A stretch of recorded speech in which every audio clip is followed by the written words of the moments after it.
Hello guys, welcome back to our channel. ഇന്ന് നമ്മൾ കാണാൻ പോകുന്നത് ദ പൊട്ടീറ്റോ ലാബിൻ്റെ 3rd എപ്പിസോഡാണ്. ഈ എപ്പിസോഡിൻ്റെ തുടക്കത്തിൽ തന്നെ ഇന്നലെ കുടിച്ച് ഫിറ്റായതിൻ്റെ ഹാങ് ഓവറിൽ ഉറങ്ങിപ്പോയിട്ട് പിറ്റേ ദിവസം അവളുടെ വീടിൻ്റെ ബാത്ത് ടബിൽ നിന്ന് എഴുന്നേറ്റ് വരാണ്. പക്ഷെ ഇന്നലെ നടന്ന ഒരു കാര്യവും അവൾക്ക് ഓർമ്മയുണ്ടായിരുന്നില്ല. എന്നാൽ പയ്യെ പയ്യെ ആ വീട്ടിലൂടെ ഇങ്ങനെ നടന്നുകൊണ്ടിരിക്കുന്ന സമയത്ത് ഇന്നലെ നടന്ന ആ ഒരു സീൻ അവളുടെ ഓർമ്മയിലേക്ക് വരികയാണ്.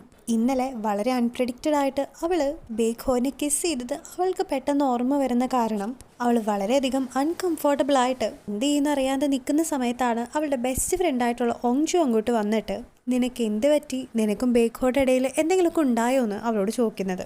ഓങ്ജു ഇങ്ങനെ നോവലൊക്കെ എഴുതുന്ന ഒരു റൈറ്റർ ആയതുകൊണ്ട് തന്നെ ആള് വളരെയധികം ഇമാജിനേറ്റീവ് ആണ്. അവളുടെ സങ്കല്പത്തിൽ ഓൾറെഡി ഇവർ തമ്മിൽ എന്തോ കണക്ഷൻ ഉള്ള പോലെയാണ്. ഈ സമയം മേക്കിംഗ് ആകട്ടെ നടന്ന കാര്യങ്ങളെല്ലാം തന്നെ പറയുന്നുണ്ട്. അത് അവൾ മനഃപൂർവ്വം ചെയ്തതല്ലെന്നും ഡ്രിങ്ക്സൊക്കെ അടിച്ച് ഫിറ്റായി പോയ സമയത്ത് എന്തോ ഒരു പൊട്ട പുതുക്കി ചെയ്തതാണെന്നും അവൾ പറയുമ്പോൾ ഒങ്ജു അത് അവൾക്ക് ഓൾറെഡി അറിയാമെന്നും കാരണം ഇന്നലെ തന്നെ അവൾ അത് അവളുടെ റൂമിൽ നിന്ന് കണ്ടിട്ടുണ്ടായിരുന്നുവെന്നും പറയാണ്. പിന്നീട് ഒങ്ജു ആകട്ടെ മ്യൂക്കിങ്ങിൻ്റെ അടുത്ത് നിനക്ക് നല്ല രീതിയിൽ തന്നെ അവനോട് അട്രാക്ഷനൊക്കെ ഉണ്ടെന്ന് പറയുമ്പോൾ അതൊന്നും തന്നെ ആക്സെപ്റ്റ് ചെയ്ത് കൊടുക്കാണ്ട് അവൾ വേഗം തന്നെ അവിടെ നിന്ന് അവളുടെ റൂമിലോട്ട് പോകുന്നുണ്ട്. പിന്നീട് അവൾ അവിടെ നിന്ന് അവൻ താമസിക്കുന്ന ആ ഒരു ഗസ്റ്റ് ഹൗസിലോട്ട് നോക്കിയിട്ട് നിങ്ങൾക്ക് ആ കാര്യം ഒരിക്കലും ഓർമ്മയുണ്ടാവരുത് എന്ന് പ്രാർത്ഥിക്കുമ്പോൾ ഇന്നലെ നടന്ന ആ ഒരു കാര്യം നമ്മളെ കാണിക്കുന്നുണ്ട്.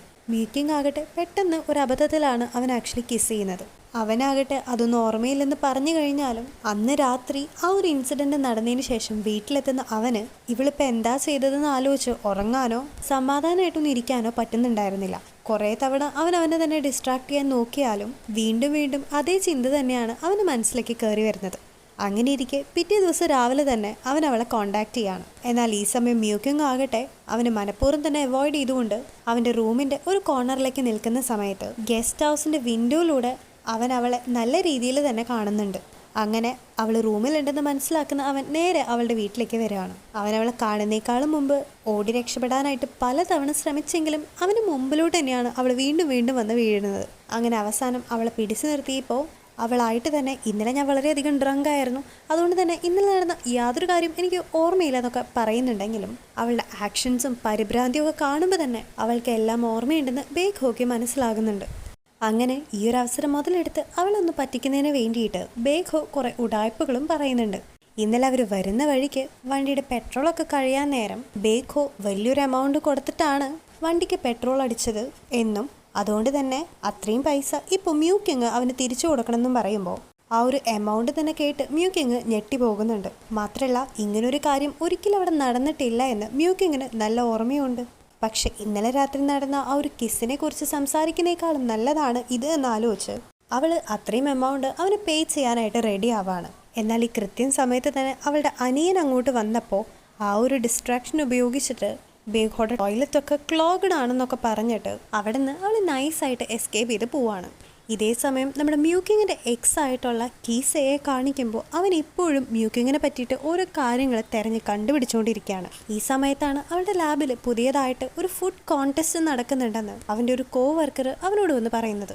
ഇതേ സമയം മ്യൂക്കിങ് ആകട്ടെ ആ ഒരു കോൺടെസ്റ്റിൽ പങ്കെടുക്കാനായിട്ട് ആ ഒരു പൊട്ടേറ്റോ ലാബിലേക്ക് എത്തിയിട്ടുണ്ടായിരുന്നു. എന്നാൽ അവൾ വന്ന ഒരു ട്രക്കിന് ബാക്കിലായിട്ട് ബേഖോ അവളുടെ ഒപ്പം ഒളിച്ച് കയറിയിട്ടുണ്ടായിരുന്നു. ഇന്നാളെ നടന്ന ആ ഒരു ഇഷ്യൂവിൻ്റെ പേരിൽ അവനിപ്പോൾ അവൻ്റെ കാറൊന്നും ഓടിച്ച് ആ ഒരു റൂട്ടിൽ കൂടെ വരാൻ പറ്റാത്തതുകൊണ്ട് ഇതല്ലാണ്ട് വേറൊരു ഓപ്ഷൻ അവനുണ്ടായിരുന്നില്ല. അങ്ങനെ ഓഫീസിലെത്തി അവൻ മേക്കിംഗ് എവിടെയാണെന്ന് അവൻ്റെ ഒപ്പമുള്ള കോവർക്കേഴ്സിനോടൊക്കെ ചോദിച്ചിട്ട് എത്രയും പെട്ടെന്ന് തന്നെ അവളുള്ള ആ ഒരു കോൺടെസ്റ്റ് നടക്കുന്ന സ്ഥലത്ത് എത്തിച്ചേരുന്നുണ്ട്. അവളോട് അവൻ എന്തൊക്കെ സംസാരിക്കാനുണ്ടെന്ന് പറയുമ്പോൾ എനിക്ക് കുറേ പണിയുണ്ടെന്നൊക്കെ പറഞ്ഞ് അവൾ മാറി നിൽക്കാൻ നോക്കുമ്പോൾ അവൻ തന്നെ ആ പണികളൊക്കെ ഏറ്റെടുത്ത് ചെയ്യുന്നുണ്ട്. അതിലൂടെ തന്നെ അതിപ്പോൾ ക്ലീനിങ് ആയാലും അല്ലെങ്കിൽ സെക്യൂരിറ്റി ജോബ് ആയാലും എല്ലാ ഫീൽഡിലും അവൻ അവൻ്റെ മാക്സിമം ബെസ്റ്റ് പെർഫോമൻസ് തന്നെയാണ് നടത്തിക്കൊണ്ടിരിക്കുന്നത്. ഇതേ സമയം ആ ഒരു കോമ്പറ്റീഷനിൽ പങ്കെടുക്കാനായിട്ട് എത്തിച്ചേർന്നിരിക്കുന്ന നമ്മുടെ മേക്കിങ്ങിൻ്റെ ടീമും അതുപോലെ അവർക്കെതിരെ വന്നിരിക്കുന്ന വേറൊരു ടീമും കൂടി നല്ല പോലെ ഫൈറ്റിലാകുന്നുണ്ട്. ഈ കോമ്പറ്റീഷനിൽ ഞങ്ങൾ തന്നെ ജയിക്കുന്ന ഒരു ടീം പറയുമ്പോൾ അങ്ങനെ നിങ്ങളെ ജയിപ്പിക്കാനായിട്ട് പറ്റില്ല എന്ന് മറ്റു ടീമും പറഞ്ഞ് അവസാനം 2 ടീമും കൂടി നല്ല പോലെ തന്നെ തല്ലുകൂടാണ്.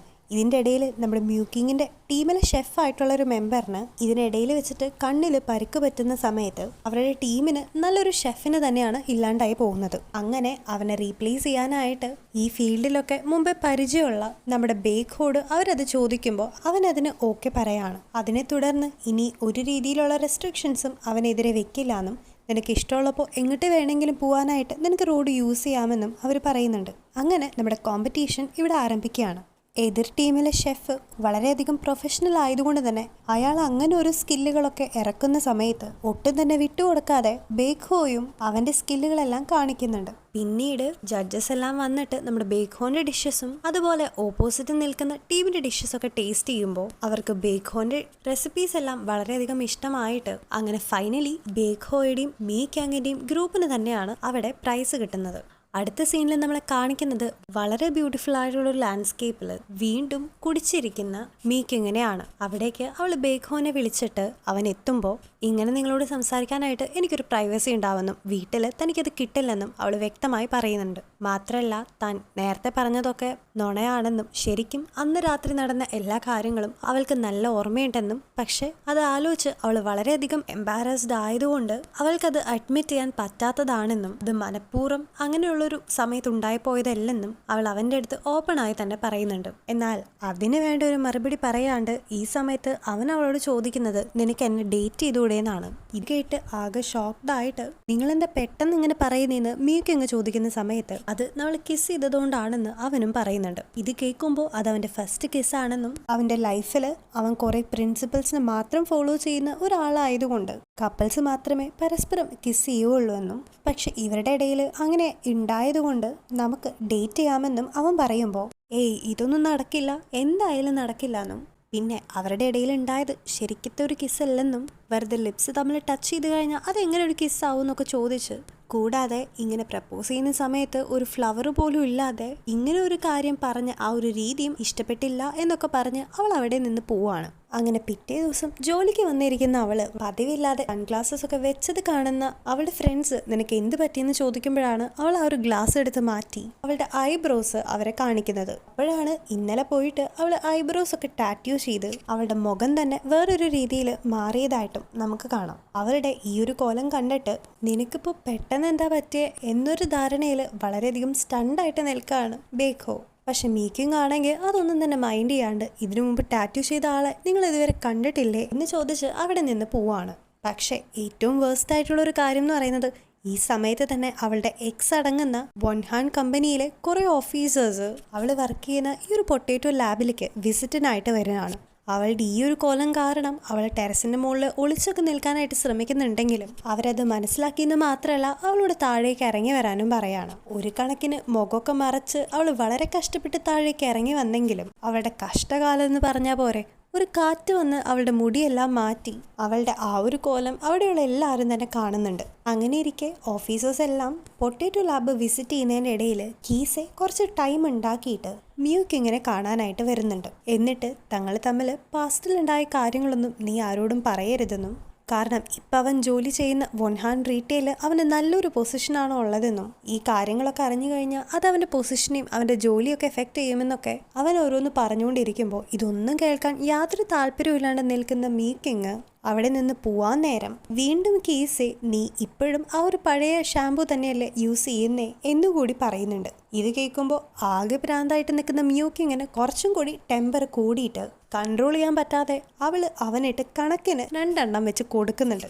എന്നാൽ ഈ സമയത്ത് തന്നെ ബേഖോ അങ്ങോട്ടേക്ക് കയറി വന്നുകൊണ്ട് അവൻ്റെ ഭാഗ്യത്തിന് കൂടുതലൊന്നും അവന് സംഭവിച്ചില്ല. അതിനുശേഷം അവരുടെ ഒഫീഷ്യൽ മീറ്റിങ്ങിനിടയിൽ ബേഖോ ഈ ഒരു പൊട്ടേറ്റോ ലാബിനെ പറ്റി വളരെ നല്ല റിവ്യൂസ് മാത്രം കൊടുത്തിട്ട് ഇവിടുത്തെ വർക്കേഴ്സൊക്കെ റിയലി ഹാർഡ് വർക്കിംഗ് ആണെന്നും മറ്റുമൊക്കെ പറയുന്ന സമയത്ത് കീസെ ശരിക്കും ഇങ്ങനൊരു ലാബിൻ്റെ ആവശ്യമുണ്ടോ, എന്തിനാണ് കുറേ പൊട്ടേറ്റോസ് മാത്രം വെറുതെ ഇങ്ങനെ കൾച്ചർ ചെയ്യാനായിട്ട് ഇത്രയും പണമൊക്കെ മുടക്കി ഇങ്ങനൊരു ലാബിനെ മുമ്പോട്ട് കൊണ്ടുപോകേണ്ട ആവശ്യകതയുണ്ടോ എന്ന് ചോദിക്കുന്ന സമയത്ത് അവരുടെ കൺട്രിയിലെ ഏറ്റവും കൂടുതൽ വിൽക്കുന്നൊരു പ്രൊഡക്റ്റാണ് പൊട്ടേറ്റോ ചിപ്സ്. അതായത് അത്രയും മാത്രം ഇമ്പോർട്ടൻ്റ് ആണ് പൊട്ടേറ്റോസ് ഒന്നും, അത് വെറും ഒരു ലാബ് മാത്രമല്ലെന്നും വളരെ എഫിഷ്യൻ്റ് ആയിട്ടാണ് അവർ ഓരോ കാര്യങ്ങൾ ചെയ്യുന്നതെന്നൊക്കെ പറഞ്ഞ് അവരെ സപ്പോർട്ട് ചെയ്യാണ്. ഇത് കേൾക്കുന്ന അവരുടെ ഹൈ ഓഫീസർ ആയിട്ടുള്ള ഒരു ലേഡി അവൻ പറയുന്നെല്ലാം ശരിയാണെന്നും പറയുന്നുണ്ട്. പക്ഷേ നമ്മുടെ ബേഖോൻ്റെ കേപ്പബിലിറ്റീസും അവൻ്റെ ടാലൻസും സ്കില്ലുകളെല്ലാം വെച്ച് ഇങ്ങനെ ഒരു ലാബിലേക്ക് മാത്രം ഒതുങ്ങി കൂടേണ്ടതല്ല അവനെന്നും എത്രയും വേഗം തന്നെ സിയോളിലേക്ക് വരുവാനും അവിടുത്തെ സ്ട്രാറ്റജി പ്ലാനിംഗ് ഡിപ്പാർട്ട്മെൻറ്റിൽ നിൻ്റെ ഒരു കുറവുണ്ടെന്നും ആ ഒരു ലേഡി പറയാണ്. പിന്നീട് ബേഖോയെ കാണാനായിട്ട് മീക്കിങ് വരുന്ന ഒരു സീനോട് കൂടി ഈ ഒരു എപ്പിസോഡ് ഇവിടെ അവസാനിക്കുകയാണ്. അവിടെ എന്താ ഉണ്ടായതെന്നോ ഇനി എന്തെങ്കിലും ഉണ്ടാവുമെന്നോ ഒന്നും തന്നെ നമുക്കറിയില്ലല്ലേ. അപ്പോൾ ഈ ഒരു കഥയുടെ ബാക്കി നിങ്ങൾക്ക് അറിയണമെങ്കിൽ തീർച്ചയായിട്ടും ഇനി ഞങ്ങൾ അപ്ലോഡ് ചെയ്യുന്ന എല്ലാ വീഡിയോസും കാണാൻ ശ്രമിക്കണേ. അതുപോലെ ഞങ്ങളുടെ ചാനൽ സബ്സ്ക്രൈബ് ചെയ്യാനും വീഡിയോ ലൈക്ക് ചെയ്യാനും മറക്കരുതേ. അപ്പോൾ till the next video, take care and by.